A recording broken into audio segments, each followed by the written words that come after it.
কেমিক্যালের কারণে কি আগুনের তীব্রতা বেড়েছে? হ্যাঁ, কেমিক্যালের কারণে বাইরে। ভিতরে কারা ছিল? কোনো হতাহতের ঘটনা ঘটছে না? ক্লোজ ছিল। 45 আমরা এখান থেকে বের হয়ে গেছি। বের হওয়ার পর আমি ক্যান্টিনে গেছি, খাওয়া দাওয়া করছি, সোজা চলে গেছি বাসার দিকে। এরপরে শুনছি এখান থেকে ইনফরমেশন আসছে যে আগুন লাগছে।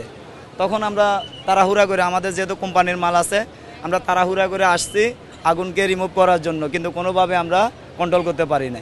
এর মধ্যে ফায়ার সার্ভিস, গভর্নমেন্টের যত কর্মকর্তা আছে সবাই আসলো। আসার পরে ওনাদের চেষ্টা ওনারা করতেছে, আমরা সব দেখতেছি। গার্মেন্টস অ্যাক্সেসরিজ, কেমিক্যাল, ঠিক আছে, অল অ্যাক্সেসরিজ অ্যান্ড কেমিক্যাল, বিভিন্ন ধরনের যত কিছু আছে সব ইম্পোর্ট আমদানি এখানে এই গেট দিয়ে হয় না। আগুন কই থেকে কিভাবে লাগছে সেটা বলা যাচ্ছে না। এটা রিজনটা কই থেকে হয়েছে সেটা আমিও জানি না, তবে সম্পূর্ণ ক্লোজ ছিল। হ্যাঁ, এই ডিএসএল এর কোনা বরাবর এই কর্নারে লাগছে। এই কর্নারের ভিতরে কি আছে? হ্যাঁ, chemical, others food, kinds of garments, kinds of medicine.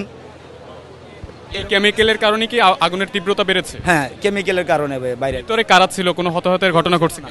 Close ছিল। শনিবার একটা 12:30 বাজে বন্ধ হয়ে যায়, 12:30 বন্ধ হয়ে যায়, কিন্তু বন্ধ হয় নাই ডিএসএল এর শিপমেন্টের কারণে, বিভিন্ন শিপমেন্টের কারণে এভাবে রানিং ছিল 1টা-2টা পর্যন্ত। হ্যাঁ, 2টা। আমার নাম মাসুদ। আমি এখানে কুরিয়ার ইউনিটে জব করি।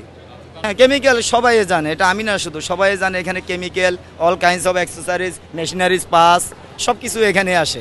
এখান দিয়ে সবাই পরে সিএনডি আপনার ডেলিভারি নিয়ে যায়।